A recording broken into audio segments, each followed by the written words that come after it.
Assalamualaikum warahmatullahi wabarakatuh. Halo sahabat Alba, selamat datang di channel Alba Media Center. Perkenalkan, saya Fatimah Romo Afah Esos. Saya adalah seorang guru bimbingan konseling di SMP Islam Plus Al-Banjari.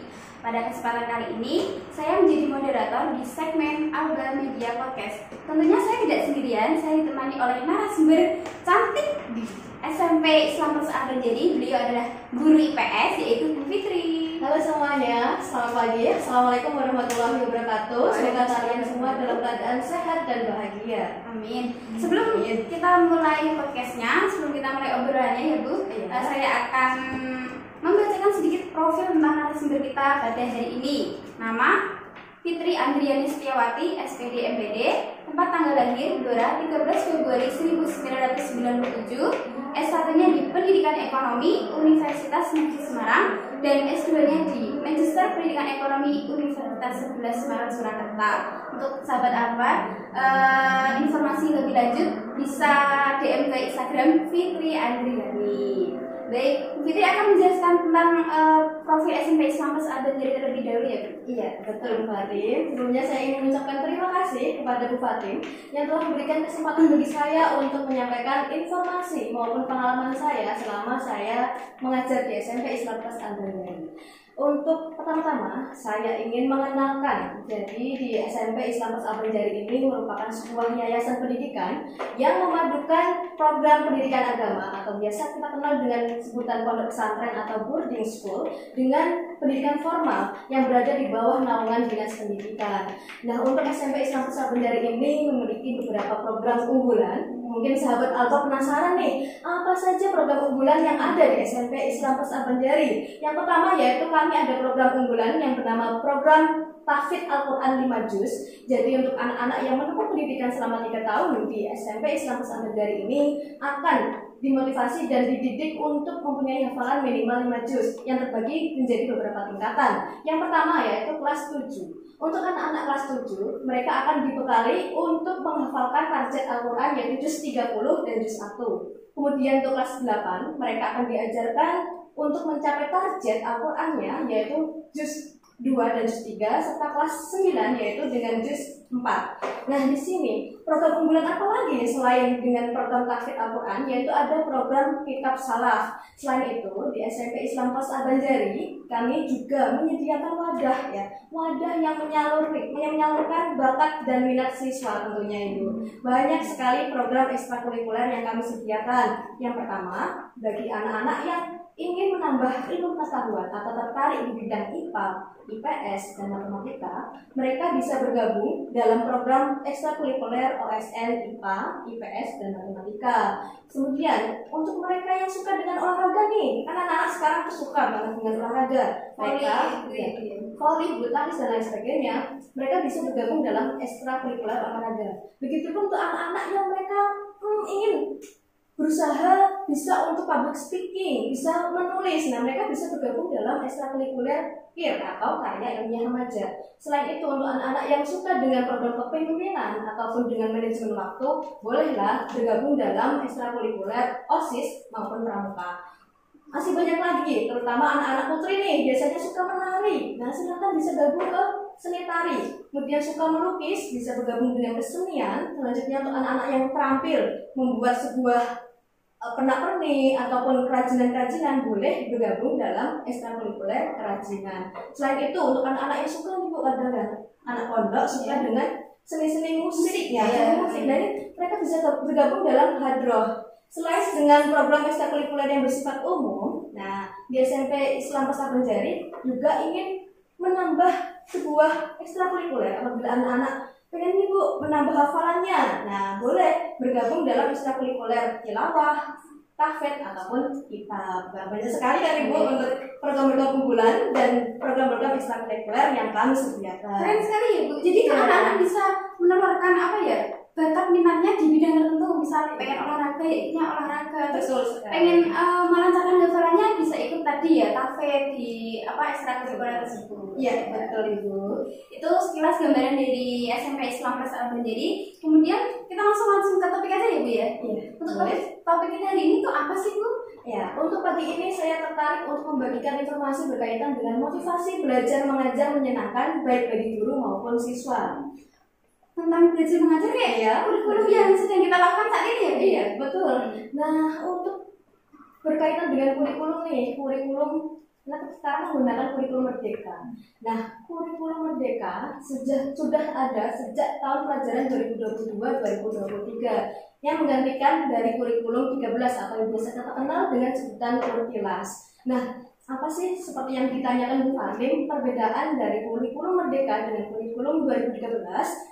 Esensinya itu ada 3 perbedaannya. Yang pertama yaitu untuk kurikulum Merdeka ini yaitu kurikulum yang berbasis proyek itu. Proyek dalam hal apa? Bisa bentuk produk, bisa juga dengan pembentukan karakter. Nah, dengan adanya kurikulum Merdeka ini diharapkan dapat meningkatkan soft skills dan karakteristik peserta didik yang sesuai dengan profil pelajar Pancasila. Selain itu, yang kedua yaitu fokus pada materi yang bersifat literasi dan numerasi. Kita sekarang zamannya milenial ya Bu ya. Betul sekali. Nah, zaman milenial sekarang itu anak lebih melek terhadap teknologi, tapi tak jarang mereka justru mengalami sedikit kemunduran tentang ilmu pengetahuan. Oleh sebab itu, dengan adanya kurikulum Merdeka ini diharapkan mereka bisa membekali dengan literasi untuk suka membaca. Nah, suka membaca ini akan menambah ilmu pengetahuan bagi para peserta didik. Selain itu, ada yang ketiga adalah kebebasan bagi guru untuk mengajar dengan berdiferensiasi sesuai dengan kebutuhan dan kemampuan peserta didik. Nah, terkadang itu yang menurut saya sampai saat ini yang menjadi polemik di masyarakat adalah ketika guru dirasa dibebani dengan kurikulum Merdeka yang mana harus menyiapkan nih 3 konten yang berbeda. Misalnya dalam arti anak yang suka dengan visual atau suka dengan gambar, nah harus guru menyiapkan gambar. Terus belum lagi anak-anak yang suka dengan audio atau bersifat suara. Nah, guru harus menyiapkan suara-suara, bisa bentuk video dan lain sebagainya. Terus ada lagi nih anak yang nggak bisa diem Bu. Biasanya anak seperti itu nggak bisa diem. Nah, atau yang bersifat kinestetik atau mereka ingin langsung praktek Bu, praktek. Nah, guru tuh merasa, aduh kita harus menyiapkan 3 diferensiasi konten, 3 diferensiasi proses, tidak seperti itu. Jadi untuk menentukan bagaimana guru bisa bereksplorasi dengan proses berdiferensiasi ini bisalah disesuaikan dengan materi yang ingin kita ajarkan. Tidak harus semua materi, misalnya dalam 1 semester 4 bab nih, 4 bab, setiap babnya tuh semuanya harus ada 3 konten dan 3 metode. Tapi disesuaikan lagi apakah dengan 3 konten dan 3 metode ini bisa efektif untuk diterima oleh siswa. Itu perlu kita evaluasi bersama. Menarik juga ya, kurikulum Merdeka sangat berbeda dengan kurikulum sebelumnya. Betul Ibu. Kalau boleh tahu model dan metode ajar yang Fitri ajarkan itu seperti apa? Mungkin Bapak Ibu guru di sana kepo nih, Fitri ini cara ngajarnya gimana sih bikin anak biar semangat dalam belajar seperti itu? Ya, baik, terkait model dan metode. Oh ya, tadi sudah dijelaskan sekilas bahwa saya ini mengampu mata pelajaran IPS di SMP Islam Pas Al-Banjari. Jadi untuk saya menentukan model apa dan metode apa yang akan saya terapkan, nah ini saya menyesuaikan dengan kondisi yang ada di lingkungan sekolah. Yang pertama kami basisnya adalah pondok pesantren, yang mana dalam hal ini anak-anak tidak diperbolehkan Ibu membawa HP. Selain bawa HP, mereka juga tidak memungkinkan semua anak membawa laptop di dalam kelas. Sehingga untuk menentukan model itu yang sesuai dengan keadaan yang ada di sekolah kami. Oleh sebab itu, saya biasanya menggunakan model problem-based learning atau pembelajaran berbasis masalah. Yang tujuannya apa? Tujuannya itu anak bisa berpikir bagaimana mereka bisa mengembangkan ilmu pengetahuan yang mereka dapatkan. Tidak harus mendapatkan tuntunan dari Bapak Ibu guru, atau fokusnya pembelajaran itu berfokus pada siswa, bukan berfokus pada guru. Oleh karena itu, ketika saya menggunakan model pembelajaran berbasis learning ini, saya menggunakan masalah. Saya memberikan suatu masalah dalam bentuk video misalnya. Video, kemudian ada gambar. Nah, video itu saya bagikan. Coba anak diamati apa masalah dalam video itu. Kemudian anak dikerjakan secara metodenya yang saya terapkan adalah metode diskusi berkelompok. Diskusi berkelompok ini dalam arti ketika anak saya berikan masalah atau gambar yang harus mereka pecahkan, mereka harus bisa berdiskusi secara kelompoknya menyelesaikan masalah dengan memberikan solusi-solusi, bisa dalam bentuk gambar, bisa juga berbentuk dalam presentasi maupun bisa berbentuk dengan audio visual seperti itu. Tadi Bu Fitri menyinggung tentang diskusi. Iya, Untuk diskusi itu sendiri itu anak-anak cara pengelompokannya seperti apa? Mungkin kan ya ada ya anak yang aktif sama anak yang notabene maaf ya kurang aktif. Itu cara pengelompokannya gimana? Iya, baik. Untuk sahabat Alba mungkin terkait bagaimana cara saya mengelompokkan anak-anak nih. Tadi yang disampaikan oleh moderator yaitu anak-anak yang aktif, apakah harus dengan satu kelompok yang semuanya aktif atau ada yang anak pasif dicampurkan atau bagaimana. Nah ini kalau saya sendiri selalu membagi anak sesuai dengan dalam satu kelompok itu memiliki perbedaan karakteristik. Misalnya mereka yang cenderung terlalu aktif ya dengan yang kurang aktif, ini saya gabungkan menjadi satu kelompok. Tujuannya apa? Dengan hal tersebut anak-anak yang kurang aktif akan memicu semangatnya untuk mau belajar bagaimana menumbuhkan rasa percaya diri untuk mampu mengungkapkan atau mengekspresikan ide-ide brilian mereka. Nah dari hal tersebut diharapkan semua anggota kelompok mau untuk menyumbangkan ide-idenya. Nah di sini anak-anak akan terbiasa untuk berusaha bagaimana anak yang sebelumnya pendiam menjadi mau berbicara atau bahkan berekspresi. Kadang kan gini ya Bu, kita sudah menjelaskan dengan metode apapun itu. Mungkin kalau ngajar pakai LCD juga ya? Iya, betul. Untuk kadang kan anak itu loh Bu, ngantuk atau tidak perhatikan, bahkan dia itu diam tapi ngalamun. Solusinya bagaimana? Nah, iya Bu. Jadi seperti yang mungkin sahabat Alba atau para pendidik yang sedang menyaksikan, ada sekali beberapa anak itu ketika kita sedang enak-enak menjelaskan atau bahkan sedang menggunakan model metode yang semenarik mungkin, tapi ada saja anak yang tertidur atau bahkan ramai. Nah ini saya sendiri ya, biasanya saya menerapkan pembelajaran itu ketika ada anak yang ramai atau tidur nih, yang tidur dulu. Untuk anak yang tidur, saya berikan pertanyaan. Nah dengan saya memberikan pertanyaan, anak yang tidur ini akan terbangun. Kenapa? Kalau ada yang orang tanya, pasti mereka akan merespon untuk mau menjawab. Nah di sini dengan hal tersebut maka anak yang tadinya ngantuk ataupun bahkan sudah tidur, maka akan terbangun untuk menjawab. Begitupun anak yang rame.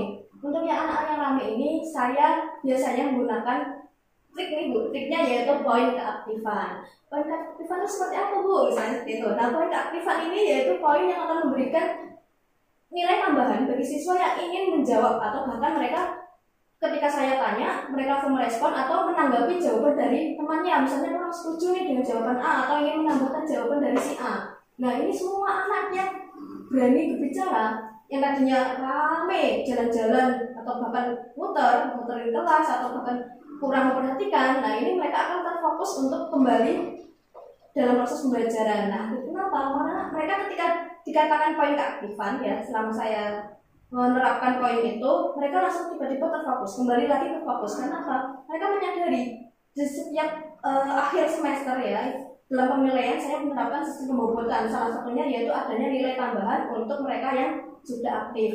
Jadi kalau mereka setiap hari setiap pertemuan menambah poin keaktifan, wah berarti ini mereka ada tambahan nilai yang akan mendongkrak atau memberikan nilai tambahan dari nilai-nilai yang mereka rasa mungkin ada yang kurang, misalnya nilai ulangan dan lain sebagainya. Jadi itu anak-anak suka ya Bu kalau ada nilai tambahan, poin keaktifan tadi ya. Jadi anak-anak kayak, oh aku tuh aktif dapat apresiasi loh. Iya, apresiasinya berupa tadi nilai tersebut gitu ya Bu. Iya, betul Ibu. Efeknya sangat positif banget ya Bu. Iya. Untuk itu biar anak itu tetap enjoy dalam belajar Bu. Jadi itu kadang anak itu kayak terlalu fokus kan nggak enak ya, mungkin sering belajar sama bermain ya. Fitri gimana? Iya betul. Kadang itu tidak hanya anak ya Bu, kadang guru pun juga ketika selalu mengajar terus juga ada rasa bosan. Nah ini tapi kalau anak misalnya habis kelas, waduh tadi habis ulangan pusing dan lain sebagainya, terus kita ajak lagi nih pembelajaran yang sekiranya menuntut anak untuk berpikir tingkat tinggi. Nah ini kadang itu anak untuk menerapkan itu susah untuk mencapai tujuan itu Bu. Jadi sesekali bolehlah Bapak Ibu guru yang ada di sana atau para sahabat Alba boleh menerapkan pembelajaran yang berbasis games. Dalam arti games ini ya, games yang diterapkan ini games yang bersifat masih kondusif Bu, tidak membuat kelas menjadi ramai atau bahkan mengganggu gitu ya. Bahkan tidak mengganggu kelas sebelah. Dengan cara apa? Biasanya cara menerapkan games itu bisa berbentuk kata silang, bisa berbentuk tebak kata atau tebak gambar nih, atau bisa dibentuk dalam sebuah video yang saya sampaikan sebuah video itu mereka akan menganalisis games yang ada di video itu secara kelompok lagi Bu. Nah dari games-game itu mereka seolah-olah kan waduh saya bermain nih hari ini bermain, padahal sebenarnya mereka tidak full bermain tapi mereka itu juga belajar main sambil belajar. Iya betul, bermain sambil asik belajar juga kan ya, betul. Ya anak-anak itu nggak menonton selalu serius kan. Sambil bermain kan enak, enjoy gitu ya. Tapi tetap belajar, tapi jadi anak-anak jadi lebih enjoy, lebih senang gitu ya. Lebih senang, lebih menikmati pembelajaran. Boleh lah ya, tidak harus selalu bertatap muka, tapi tidak ada games itu anak juga lama-lama boring. Kira-kira ketika Fitri ngajar itu kadang ada anak yang pendiam itu nggak sih? Iya. Semua aktif semua gitu. Iya. Ini yang belakangan ini saya rasa mulai ada ya mungkin ya untuk di luar sana juga. Jadi biasanya ada anak yang aktif sekali, aktif mau menyampaikan pendapatnya, mau berani bertanya, berani menjawab, terus tiba-tiba mereka menjadi lebih pasif. Nah, ketika saya dekati, ketika saya amati ketika dalam kelas itu, mereka ternyata mengalami pembulian, Bu. Pembulian dalam arti mereka yang aktif ini kan ingin menunjukkan bahwa mereka memang bisa. Nah, sedangkan anak-anak yang lain yang mungkin kurang untuk bisa atau berani berekspresi, ini mereka cenderung merasa iri, kemudian membuli yang lebih aktif. Nah, ketika saya mengalami atau mengetahui ada seperti itu, saya tuh langsung memberikan pertanyaan. Ketika memberikan pertanyaan, kita tidak boleh memberikan pada satu pertanyaan pada anak yang dengan anak yang sama, misalnya si A terus kita perhatikan, tapi tidak, kita harus memperhatikan peserta didik yang lain, iya Bu. Jadi untuk anak-anak yang biasanya pendiam atau bahkan malu-malu untuk menyampaikan pendapatnya, kita bolehlah kita dekati, kita berikan pertanyaan, kita kasih mereka kesempatan untuk mau menyampaikan pendapatnya. Dengan begitu mereka akan merasa diperhatikan Bu. Oh ternyata Bapak Ibu Guru juga memperhatikan kami, tidak hanya si A terus, tidak hanya si B terus. Adil gitu kan ya. Akhirnya mereka apa? Mereka mulailah merasa ada keadilan di dalam proses pembelajaran. Terus akhirnya dengan hal tersebut diharapkan bisa meminimalisir adanya tingkat pembulian yang ada di dalam kelas. Nah, mengingat pembulian Ibu, saya jadi kepikiran karena Bu Fatim kan juga sebagai guru BK di SMP Islam Nusa Banjari. Nah, boleh Bu di-share ya atau dibagikan pengalaman-pengalamannya ketika mengatasi anak-anak yang melakukan tindakan pembulian di lingkungan kita. Ya. Kalau ngomong soal pembulian itu sebenarnya banyak jenisnya ya. Ada verbal, ada cyberbullying, ada sosial kayak bullying itu. Tapi kalau yang di sini, selama saya di sini itu lebih ke verbal atau ucapan kata-kata itu. Mereka tuh namanya anak-anak suka bercanda itu ya. Mereka bercanda mungkin ya lewat ucapannya kadang ada yang anak-anak itu sakit hati atau tersinggung mungkin seperti itu. Tetapi ketika saya tahu itu secara langsung saya nasihati kalau bercanda secara berlebihan itu nggak baik kayak gitu loh Bu. Nanti bisa kan nggak tahu ya Bu. Namanya mental anak kan beda-beda ya. Betul. Kadang tersinggung, kadang sakit, kadang ya juga mentalnya kuat di bercandaan apapun dia nggak sakit hati. Nah itu yang sakit hati tuh Bu. Kadang kan mereka jadi sedih, jadi nggak semangat belajar seperti itu. Terus saya nasihatin juga kalau dia merasa tidak aman atau merasa dibully, merasa ada masalah ataupun dia itu kayak pengen cerita tapi nggak berani gitu itu lebih baik tuh mereka tuh bilang ke yang dipercaya, misal Bapak Ibu Guru, wali kelas atau wali asrama, kalau di sini kan pondok pesantren ya, atau bisa langsung ke saya. Tapi anak-anak kadang kan malu ya Bu, mau cerita apa. Saya tuh pengennya mereka tuh terbuka. Jadi kalau ada masalah, ada sesuatu yang mengganggu mereka, mengganggu proses belajar mengajar kan, lebih baik kita bantu gitu ya. Apalagi kalau bullying itu dampaknya sangat luar biasa Bu. Mental anak soalnya kan. Kalau sudah pembulian tuh nanti mereka jadi kayak cemas, sedih kayak gitu loh Bu. Takutnya nanti malah ke mental yang ya semoga aja tidak ya Bu ya. Saya harapkan sih pembulian itu tidak terjadi lagi. Itu anak-anak kalau pas di jam BK itu selalu saya sarankan kalau kalian ada masalah, merasa kalian dibully sama temennya, ditengkar sama temennya, itu bisa langsung cerita ke saya. Kalau kalian nggak berani ya udah ke orang dewasa yang dipercaya sama anak tersebut. Gitu. Jadi anak itu kayak oh saya itu dipedulikan di sini, saya itu diperhatikan gitu. Ya namanya masih anak-anak, apalagi mereka kan di pondok pesantren, nggak jauh dari kan hidup bersama ya, hidup bermasyarakat sih ada yang sama temennya bertengkar atau sama kakak kelasnya bertengkar gitu, atau ucapan atau kesenggol sedikit kadang ya, namanya anak ya dia hidup bersama-sama dari bangun tidur ke tidur lagi ketemunya orang-orang itu tersebut, pasti juga ada masalah gitu loh. Boleh kalian cerita ke saya atau Bu Fitri juga. Bu Fitri wali kelas juga ya Bu? Iya. Kelas berapa Bu? Kalau saya sendiri wali kelas 9. Kelas 9 itu kelas paling besar kalau di SMP Islam Pesantren jadi ya. Berapa Bu jumlahnya? Jumlah anak 30 siswa. 30 siswa ya. Kebetulan cewek sama cowok dipisah, jadi bapak ibu bapak wali murid nggak usah khawatir seperti itu ya Bu. Nah terus kembali lagi di bullying tadi loh Bu. Ya apa? Mereka tuh kadang malu untuk bercerita sih sebenarnya, kan kadang ada yang introvert gitu. Iya. Banyak seperti itu. Saya tuh sarankan ya udah ceritanya ke yang dipercayai aja, biar itu mereka kalau ada masalah bisa dibantu. Dan kami pun bapak ibu guru menindak tegasi adanya pembulian. Kita itu no bullying ya, stop adanya bullying gitu. Betul. So untuk bapak ibu wali murid atau bapak ibu yang di luar sana ingin mendaftarkan anaknya di pondok pesantren Al-Banjari, khususnya di SMP Islam Plus Al-Banjari, tidak perlu khawatir. Saya tekankan lagi, tidak perlu khawatir, karena kami memang sangat menindak tegas atau bahkan menyayangkan adanya tindak pembulian di instansi pendidikan. Oleh karena itu kami tidak akan membiarkan adanya tindakan pembulian di SMP Islam Plus Al-Banjari. Ini ngomong-ngomong kan SMP Islam Plus Al-Banjari sudah membuka pendaftaran ya bagi bapak ibu di sana yang mau mendaftarkan anaknya, tetangganya, saudaranya bisa langsung ke nomor 081 933 839 67 atau bisa di Instagram SMP IP Al-Banjari. Mungkin kalau ada yang waktu luang bisa datang langsung ke Dukuh Pelapangan, Desa Tunjungan, Kecamatan Tunjungan, Kabupaten Blora, seperti itu. Nah, sebelum kita akhiri podcast pada hari ini, ada pesan apa sih dari narasumber kita, Fitri, untuk para audiens, para sahabat Alba atau para bapak ibu di luar sana? Untuk Fitri. Baik, yang ingin saya sampaikan terutama untuk bapak ibu pendidik ya, yang ataupun sahabat Alba, saya ingin menekankan bahwa adanya kurikulum merdeka ini saya harapkan tidak menjadi beban bagi bapak ibu guru, tetapi sebagai motivasi kita, motivasi dalam kita meningkatkan bagaimana cara kita belajar ya, cara kita belajar dan mengajar yang lebih menekankan pada siswa agar di masa depan anak itu semakin menjadi lebih baik. Untuk bapak ibu guru tetap semangat, dan untuk para peserta didik harus lebih semangat belajar untuk menggapai cita-cita. Saya Fatimah Nur Ma'afah Dan saya Fitri Andriani Setiawati. Kami pamit undur diri. Wassalamualaikum warahmatullahi wabarakatuh. See you.